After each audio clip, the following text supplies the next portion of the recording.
Expect people to be able to understand the basics of eternity and understand that what is lived has to be experienced through the living. And if you write it down on a piece of paper, the Odyssey and the Iliad, that's not real. Okay, that's taking the story and turning it into myth to try to justify the viciousness and the selfishness that was happening, right?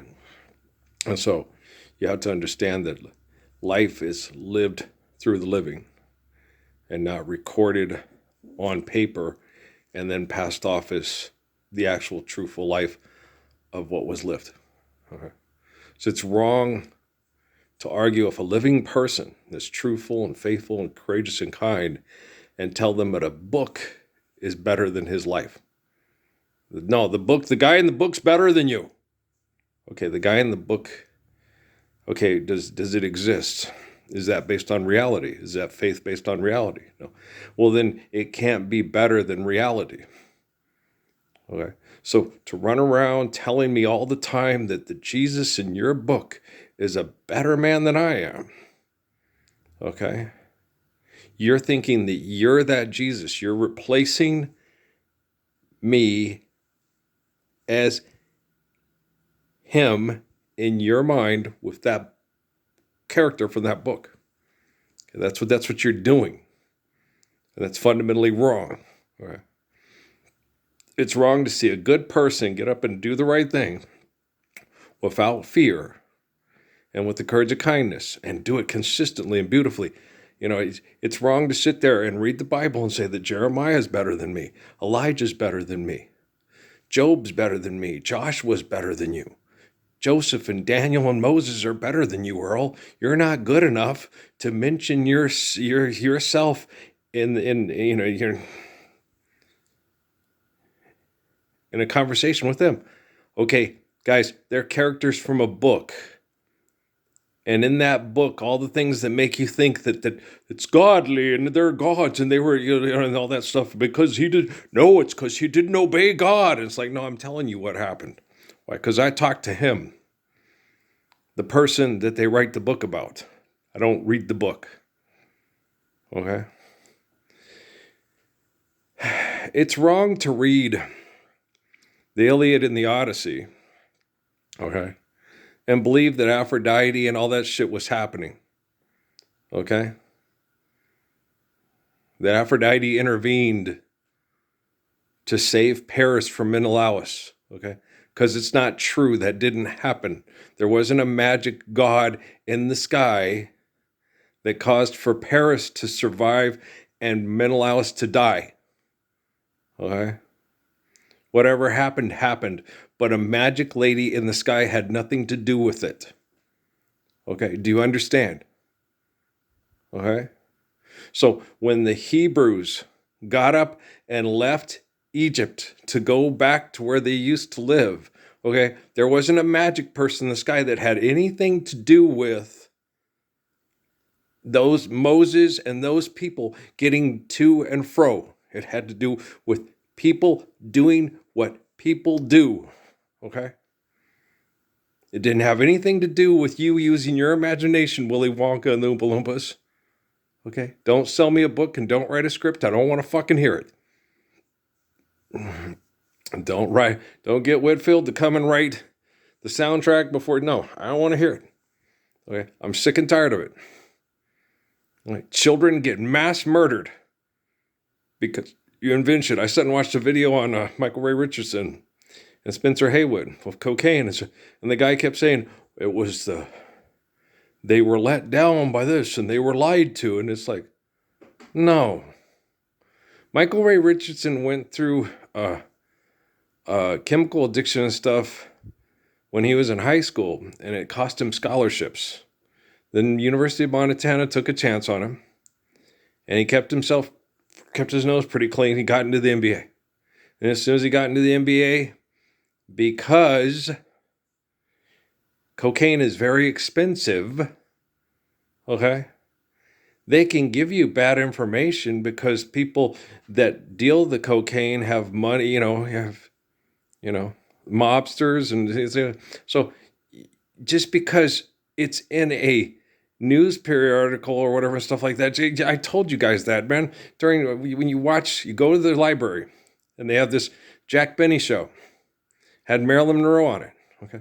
The advertisement for Lucky Strike cigarettes, and Stanford University had a study saying that Lucky Strike cigarettes were healthy for you. Okay? Do you understand?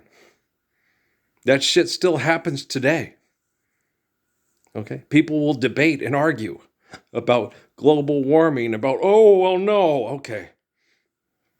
If you think we don't have any problem with global warming through combustible engine cars causing disease and killing people and causing global warming, okay, let's take the myth of global warming challenge and let's go get a Rolls Royce, put it in a garage, we'll turn it on and you go spend the whole night in the garage and it won't kill you or cause you. Well, that's just crazy. It's the same thing, asshole. How many cars are running every day because you need more money?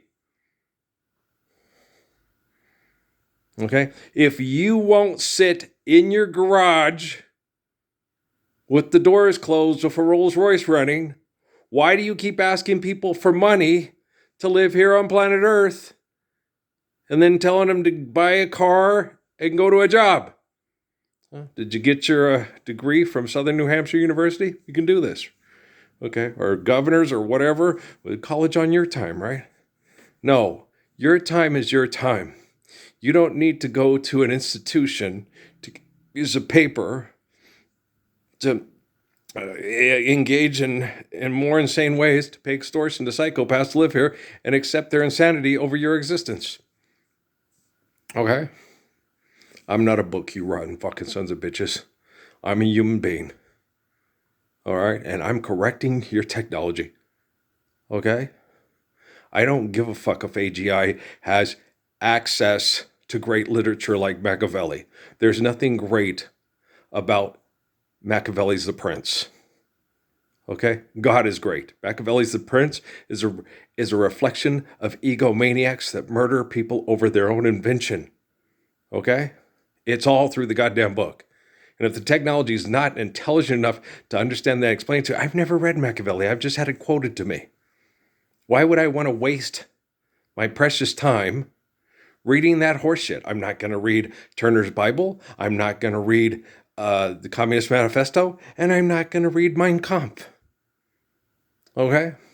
I haven't even read the Quran or the Bible from cover to cover. I only read it when inspired in prayer by the people that are in the book. So I can come here and kick the living shit out of your aggressive, narcissistic, brain chemical addiction bullshit. Well, because I'm gorgeous like that. Everybody in their right mind knows how much Ralph Earl Parsons Jr. loves babies, right? I'm watching the basketball game. The little Greyhound girls came out a little nervous here to start. There you go, baby. Just take it all the way. There you go. Oh, no. Get it, Chloe. There you go, mommy. 6'3". Yeah. She's from Wisconsin. I wonder if she's from Milwaukee. Her and little Miss Smith are from Wisconsin. You can't go for the dribble like that and get them on that. You just got to keep yourself on your balls, on your feet. And I'm sorry. It's hard. I used to explain that to kids when I watch them play, and it's hard. It's easier said than done. For a lot of people. But, you just have to be patient and realize, you can talk over it and then see what you have to, in order to know what kiddos are good at with basketball, you have to go out there and you have to practice them. You got to put them in situations and you got to see how they react to situations. And then even then, when they become really good at it, it all depends on who they're practicing against. Because you can't simulate talent. That's the whole thing with the scout team and all that stuff.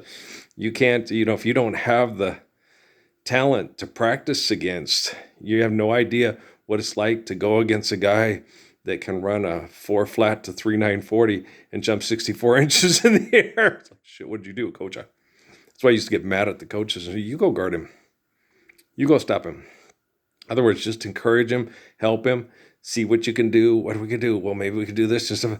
Or you can just sit down and go, okay, money ain't real and this is fun, and we just ain't going to finish with the most numbers on the scoreboard at the end of the night. It's just not going to happen. Unless he's tired. Yeah, he's sleeping in his limo because he's high on cocaine, right? But yeah, it's wrong. To hear those videos, what you should say is, we're still doing bullshit over money. We're still blaming other people for our ignorance, arrogance, selfishness, and stupidity, and it's wrong.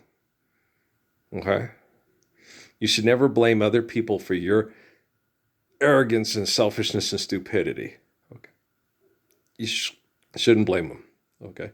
You should blame yourself. Okay? Now, I blame people that are stupid, arrogant, and selfish for what's happening to us right now. But if you accept it, you can't blame them. Splinter in the plank. So it's very important, okay? If you want that you should forgive your brother of his trespass, if you want your father to forgive you of yours, right? Because your father's perfect, okay? He's perfect. He didn't call you into debt. He didn't trespass on you. He saw it was fundamentally wrong, and he did everything in his ability to stop it. And you wouldn't obey his commands. Okay? So your father's perfect. Your father who sees in private, if you pray in private, and your father sees in private will reward you openly. Okay? So I talk to people in prayer. Okay? And if, and I hope that they'll join me. Hope someday you'll join us and the world can live as one. And I'll encourage you. And then if you don't show up, I'll kick your teeth to the back of your commercial. Everybody know that, right? Earl will kick you. He will kick your teeth. Yeah, that man don't play. Earl don't play. No, Earl don't play. Earl loves you. Like, when you look at someone like, say, Javon Roof Pete. I don't like to call her Megan Thee Stallion. Javon Roof Pete.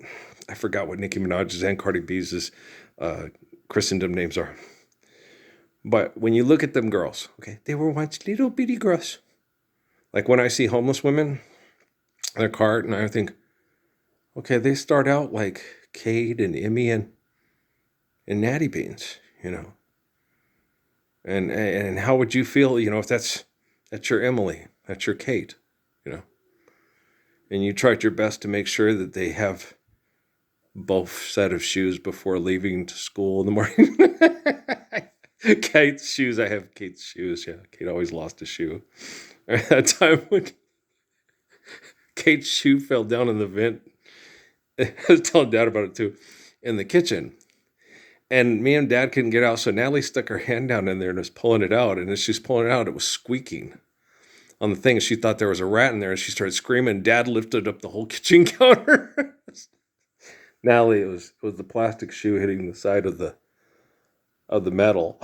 She screamed, "There's a rat! There's a rat!" It was hilarious. I started laughing. Dad didn't think it was funny. He almost lifted up the whole kitchen counter so she could get her arm out because she panicked. It was so funny. There's a rat! There's a rat! Natty, it's the shoe hitting the side of the metal. It squeaks. Okay. Oh, my Ray. Oh, my Ray. Oh, she's giving me so many memories of, oh my gosh. Emily gave me a lot of, real sweet, tender-hearted, things, it's, gee, Dad, they didn't have to kill Jesus. Emily was that, tender-hearted sweetheart. Kate was the little star bug that was spunky and, trying to get to sleep. Natalie was the, she's a big sister. Yeah, she was. She was a hilarious one, though. She was co-host. I'm ignoring you. No. I'm annoying you. No, because I'm ignoring you. No, you're acknowledging me. That's because you're currently amusing me. The moment you go back to attempting to annoy me, I will go back to ignoring you.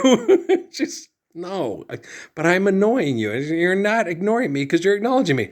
Because you're currently amusing me. When you go back to trying to annoy me, I will go back to ignoring you. It's like, dang, it's like I'm trying to talk to Aunt Val about Islam. Okay. It's funny. Okay. It's very funny.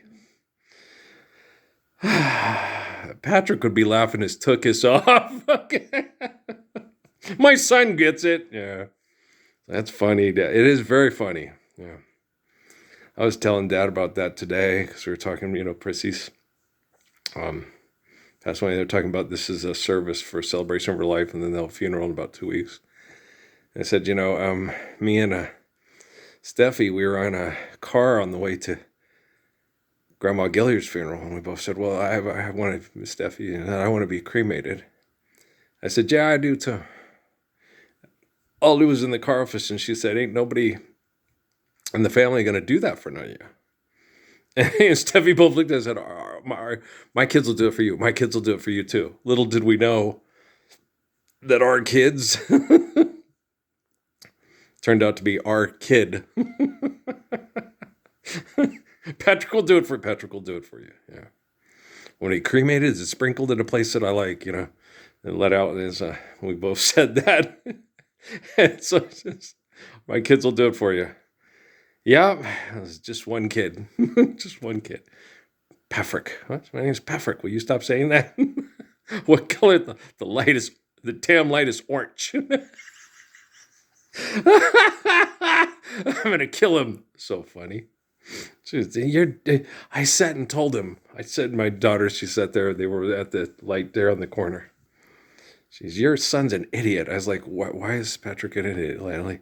She goes, because we sat there for 30 minutes and I told them that men have more of a tendency to be colorblind than women do. It's like, okay. What are you talking about, Natalie? She goes, he sat there for 30 minutes. He kept saying that light is yellow. I looked over there and she goes, it's obvious the light is orange. I go, but you guys argued for 30 minutes that it was yellow or orange? Yeah, and she goes, yeah, and it's obvious. Anybody can see it's orange. And I said, Natalie, it's he knows it's orange. He just likes the way you say orange. I'm going to kill him. That's funny. Oh, Kringle Bells and Clack-a-Clip. What's your name again? Patrick. Is Patrick? No, it's Patrick. Will you stop saying that? Jordan would look over me and laugh. Kringle Bell, Kringle Bell, Kringle all way. What's your favorite cookie? Clack-a-Clip. Oh, this is talking about the good old times. Oh man, if we didn't have speech impediments, it wouldn't be nearly as much fun. Hey, there's Doc Elder calling the game for Case All Country. We didn't have near as much fun. Remembering the good old times. Yeah. I had lots of, I don't know, what did I say? Well, Dad just said, I used to say, I'm an angel. I know, not, I'm an angel. I'm an angel. Okay. That's what I used to do. Used to joke about that. Yeah. And then Pancha went to school and she's sitting there and she waited all day. She sits there and she goes, how was your first day of school, Urchin? She sits there and she goes, it was fun. I like Mr. Blassie. Yeah, Mr. Blassie, first grade. She goes, but Dad. And she goes, what? And she goes, what's a Don's early? He goes, a what? She goes, a Don's early. And he goes, what are you talking about, her? And she goes, oh, say, can you see by a Don's early? Little girls in their brain, you know how they are when they think of something. They did that at the beginning of the day, like 8 o'clock or 7 o'clock, whenever school starts in the morning, right? Okay. Dad gets off work at 5. Okay, so she was thinking about that all day, and she didn't ask anybody. She waited to ask Dad. Okay. You're like, wow, girls, they're cute. What are you doing? I'm annoying you. No, you're not, because I'm ignoring you. No, you're not ignoring me. You're acknowledging me. That's because you're currently amusing me. The moment you go back to attempting to annoy me, I will go back to ignoring you. What's a Don's early? Earl. So cute. Yeah, she sat there when she came in the room, moved the chair up, and just started staring at me. And I was busy doing stuff. I'm like trying to explain to her, how do you explain to your 13-year-old daughter that you're trying to stop sex human trafficking in Mexico? So I never really told her how important it was. I used to get frustrated and agitated because her mom would be shitty about it, just like most people are. Well, you're not doing anything. I'm not doing anything important. Yeah. How many of you guys, since I've been posting on social media since 2009, think that what you're doing is more important than what I was doing when I first started posting online? I told you that story. It's truth about what happened with me and Mark, with that little Mexican lady. You broke 5 federal laws in the last 2 minutes. I said, well, yeah. Well, Andrew Womack, Barack Obama, John McCain, all those fuckers are watching this. They got to learn how a man deals with this situation when there are no other men to stand up for the women and the children, right? Broke 5 federal laws in 2 minutes. Trying to get a woman that was being trafficked to an Episcopalian church for sanctuary. Yeah. And that's pretty much what made Ralph Earl Parsons Jr. famous. The most anonymous famous person in the history of the world. Do you see why Earl's life is in the book of Revelation and yours isn't? And it still ain't? It ain't never going to did. Okay. Okay, guys. All right. So, anonymous LY. Good still, baby. There you go, mommy. Okay, hold on to it. Was it foul? Okay.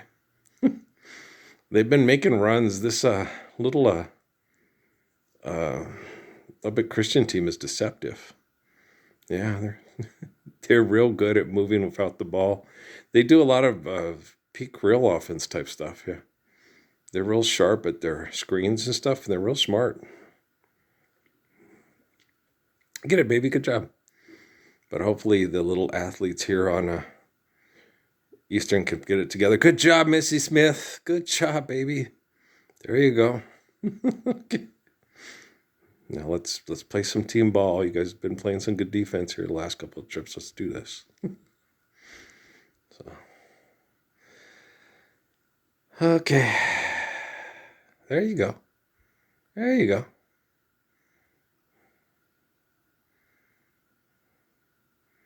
Yeah, get the ball. There you go. Okay. What happened? Another foul. Okay. All right, guys. I love you. Well, what am I talking about? Most of the people that are watching this are in military intel, and I do love them, but they don't give a fuck. Still love you, you little bastards. Okay. All right. Well, I love you. Peace.